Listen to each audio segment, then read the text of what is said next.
Olá, alunos da Escola Tuiuti, tudo bem com vocês? Professor Wagner Chaves, de Geografia, trazendo mais uma aula. E hoje a gente vai fazer uma revisão sobre o Nordeste. Então foi um capítulo bem curto, eu vou finalizar a parte mais densa agora. A gente vai fazer a nossa avaliação amanhã. Aí na semana que vem eu faço a correção e vou dar uma aula especial sobre um pouco de cultura do Nordeste, que é um conteúdo que não está no livro.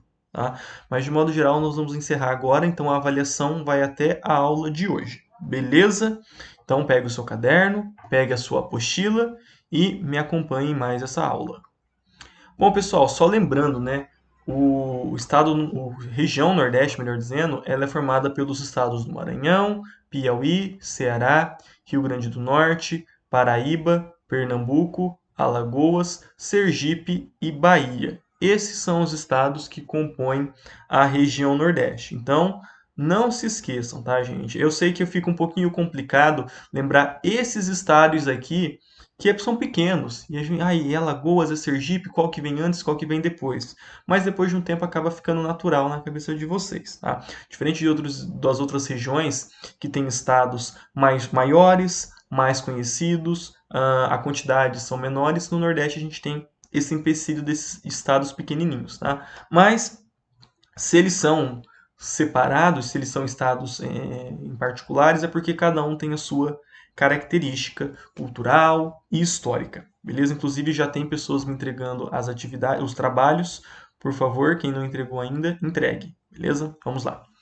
Bom, pessoal, então uma maneira de a gente dividir o Nordeste é em 4 sub-regiões que são divididas a partir de elementos físicos, a vegetação, um pouco do relevo e clima também. Tá? Então nós temos aqui Zona da Mata, que é essa região nesse laranja mais escuro, que é do litoral. Nós temos o Agreste, temos o Sertão e temos o Meio Norte, tá bom? Então essas são as 4 sub-regiões do Nordeste. Então vamos começar com a Zona da Mata. A Zona da Mata, ela é uma faixa estreita litorânea que ela é a extensão da mata tropical, da floresta atlântica. Então, ela é a Mata Atlântica do Nordeste. Obviamente, ela tem diferença da Mata Atlântica aqui do Paraná, que tem, por exemplo, o Pinheiro do Paraná. É diferente da Mata Atlântica do Rio de Janeiro, porque a temperatura é diferente. E isso é muito interessante. Apesar de a gente estar tratando com Mata Atlântica como uma coisa só, ela tem muita diferença, porque na região Nordeste você tem mais calor, mais sol e eventualmente outras plantas, tá bom? Então, pessoal, só voltando aqui, a gente consegue encontrar essa zona da mata até aqui no calcanhar do Brasil, na pontinha aqui, na Ponta Negra, no Rio Grande do Norte. Ou seja, que é a parte mais ao leste do território brasileiro. Na verdade, mais ao leste aqui, né? Do território brasileiro, tá bom? Então, essa é a zona da mata. A zona da mata, pessoal, ela foi muito importante para o plantio da cana-de-açúcar. Porque quando a gente fala dos ciclos econômicos, nossa, tá passando um avião bem baixo aqui, tá fazendo muito barulho. Quando a gente fala lá dos ciclos econômicos, falamos do ciclo da cana-de-açúcar, onde que era plantada essa cana-de-açúcar? Tinha que ser um lugar com solo fértil, com boa quantidade de chuva, porque a cana pede bastante chuva. E onde que você tem essas características? Na zona da mata. Tá? Até hoje, a zona da mata é o lugar mais ameno do Nordeste, ou seja, tem temperaturas altas, porém você tem índices de chuva muito bons, então você consegue plantar. E a maior parte da população está localizada na zona da mata. As capitais, quase todas as capitais do Nordeste, com exceção de São Luís do Maranhão, Teresina no Piauí e Fortaleza no Ceará, todas as outras estão na zona da mata. Né? Salvador, Aracaju, Maceió, Natal, Fortaleza estão ali na zona da mata. João Pessoa também. Tá? Então, pessoal, nós temos o que? Clima tropical, bons índices de pluviosidade, então chove uma quantidade bacana lá. O solo, pessoal, é um solo de massapê. O solo de massapê, ele é um solo que parece um solo de areia, tá? Mas não é areia. Porém, ele conserva bastante nutrientes. Então, você tem as condições necessárias para você plantar a cana. Só lembrando, a gente fala, olha, o Nordeste brasileiro produzia muito açúcar no século XVII, então a economia era a economia da açucareira. Não era todo o Nordeste brasileiro, era só essa pequena faixinha aqui da Zona da Mata. Lembre-se disso, beleza? Saindo da Zona da Mata, vamos entrar no Agreste, tá, pessoal? O Agreste é uma zona de transição entre a Zona da Mata e o Sertão. É aquilo que o Aziz Absaber chamou de áreas de transição. Então, tem lá os domínios morfoclimáticos e nós temos áreas de transição entre um domínio e outro. Tá? Então, é uma região onde você tem é, temperaturas um pouco mais elevadas, os índices de chuva não são tão altos assim. Nos pontos mais altos do Agreste, ou seja, nas cidades que estão lá no alto, no relevo alto, são mais frias. Então, eu falei até para vocês da cidade de Garanhuns, que vocês estão vendo aí nas imagens, ela está no topo do Planalto da Borborema. É uma cidade que faz vamos colocar aqui que faz frio. Faz frio para os padrões do Nordeste, que é 20 graus lá, eles estão congelando. Mas porque não estão acostumados com temperaturas abaixo disso. E nessas áreas do Agreste, em alguns pontos que estão no alto, nós temos essa temperatura. Tá? Depois da Zona da Mata, a região mais populosa é o Agreste. Então tem várias cidades lá bem importantes. Caruaru, Campina Grande, Feira de Santana, tem Quixadá e outras cidades que são bastante importantes, que são mais ou menos do tamanho de Maringá, um pouquinho menores, né? 200 mil habitantes, 300 mil habitantes. São cidades bem importantes, beleza? Caruaru eu mencionei, né? Petrolina, na Bahia. Então, várias cidades bem importantes. Bom, deixa eu botar aqui. Aí, pessoal, falando um pouco aqui do Planalto da Borborema, que é bem importante para a gente entender por que tem o sertão no Brasil. Bom, quando a gente estudou massas de ar, a gente viu que tem uma massa equatorial atlântica, que ela nasce próximo da linha do Equador, no Oceano Atlântico. Então, é uma massa úmida e quente. Ela traz tanto um aumento de temperatura quanto umidade. Tá? É essa massa de ar que vai fazer chover aqui na praia, na zona da mata e no agreste. Tá bom? E aqui, pessoal, no Planalto da Borborema, que é a área mais alta do relevo ali do Nordeste, essa massa de ar, que já está enfraquecida porque ela já choveu em toda essa região aqui, ela não consegue ultrapassar o Planalto da Borborema. Ou seja, o que passa aqui é só o ar seco. E como eu já mencionei nas outras aulas, isso não é um fenômeno só do Brasil, tá? É um fenômeno que ocorre no Chile, ocorre na Índia, na China, no Paquistão, em vários lugares do mundo, nos Estados Unidos. Em vários lugares nós temos um relevo mais alto que impede a passagem do ar úmido. Tá? Nós chamamos isso de barreira orográfica ou de orogênese. Tá? Então, de um lado chove, do outro lado não chove. Tem um caminho para ir em umas antigas ruínas peruanas, lá dos Incas no Peru, que você vai fazendo o caminho. Né? Aí, quando você está do lado oeste da montanha, você parece que está no deserto. Quando você entra para o lado leste da montanha, parece que você está na floresta amazônica.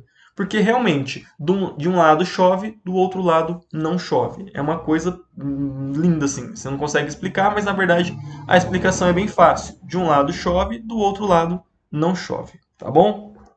Vamos continuar aqui então. Aí, pessoal, por conta do Planalto da Borborema e desse relevo rebaixado aqui, chamado Depressão Sertaneja, a gente tem uma área que é semiárida, que é a nossa terceira sub-região do Nordeste, que é o Sertão. Tá? Então, a oeste do Planalto da Borborema, Depressão Sertaneja, então aqui é uma área de Planalto também, que é o Planalto Central. A chuva só chove de um lado, aqui só vem o vento seco. As chuvas que vêm lá da Amazônia para cá, elas acabam vindo mais em direção ao sul, então vai chover na região centro-oeste, Minas Gerais, em Goiás, no sudeste e no sul. Tá? Então, essa área aqui, ela acaba sofrendo com estresse hídrico, ou seja, falta água. E como que é o regime de chuvas lá no Nordeste? Porque não vai chover nunca? Não, chove, tá? Mas as chuvas lá elas são torrenciais. Então chove muito e de uma vez só. Então, não é aquela chuva que vai caindo aos poucos, ou que você tem períodos de chuva, assim, vai ficar 2 meses chovendo bastante. Não.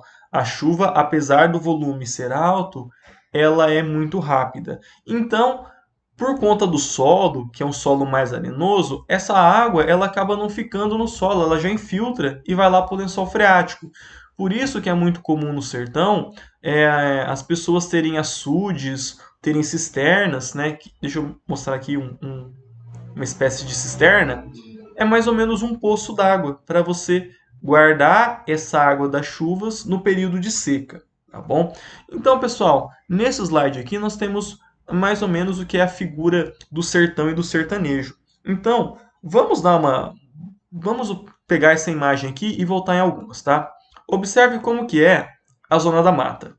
Lembrando, pessoal, as capitais, as pessoas que estão com dinheiro, e lembrando, a zona da mata é uma região muito rica.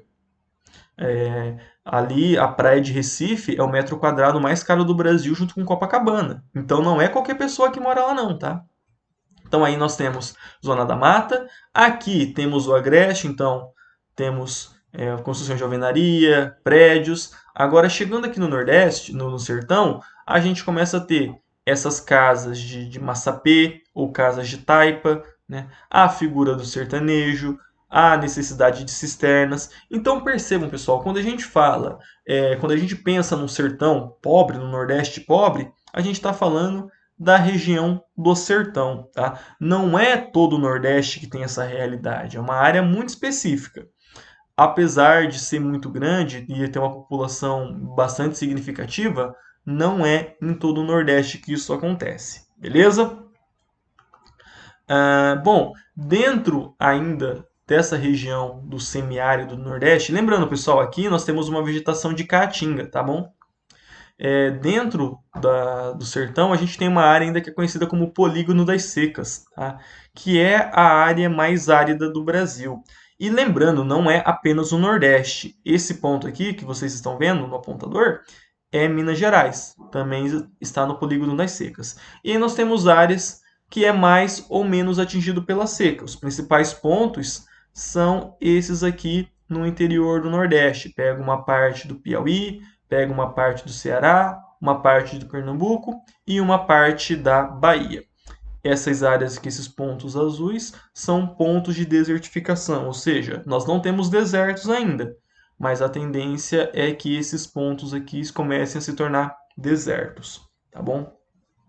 Nessa aula, eu não vou falar da transposição do Rio São Francisco, mas é um assunto importante. Se vocês não entenderam, voltem naquela aula lá que eu expliquei, na última aula que eu falei sobre sertão, tá? Porque é um conteúdo bastante importante. Então, pessoal, agora vamos falar do último ponto, que é o meio norte, tá? O meio norte, tá aqui o mapinha, é essa região aqui. Pega todo o Maranhão e pega uma porção bem pequena do Piauí, tá bom? O meio norte, gente, já é uma outra faixa de transição, assim como a Agreste, mas ela é uma faixa bem maior, né? Ela é uma transição entre a vegetação da Caatinga, que a gente tem aqui no sertão, entre a vegetação do Cerrado, que nós vamos ter aqui no Tocantins, em parte da Bahia, com a floresta amazônica, aqui do lado já é o Pará. É o Pará, isso correto, é o Pará. Aqui do lado já é o Pará. E aqui nós temos o quê? Floresta amazônica. Então, lembra que o Aziz Absaber falou, a natureza, ela não é, aqui está a última árvore da floresta amazônica, a partir dali é cerrado. Não, as coisas elas vão se misturando. Então aqui, tanto no Tocantins, quanto no Maranhão, a gente tem essa transição entre o cerrado e caatinga com a floresta amazônica. E a formação que nós temos ali pode ser tanto o cerradão, que é uma mistura de floresta amazônica com cerrado, ou também das matas dos cocais, que é mais específico do Maranhão, que é uma área que você tem bastante palmáceas, bastante palmeiras, e que você não encontra em outro lugar do Brasil. É uma coisa exclusivamente ali da área do Maranhão e parte do Piauí. Beleza, pessoal? Bom, espero que vocês tenham gostado da aula. Fiquem em casa, lavem as suas mãos, estudem para a prova e até mais.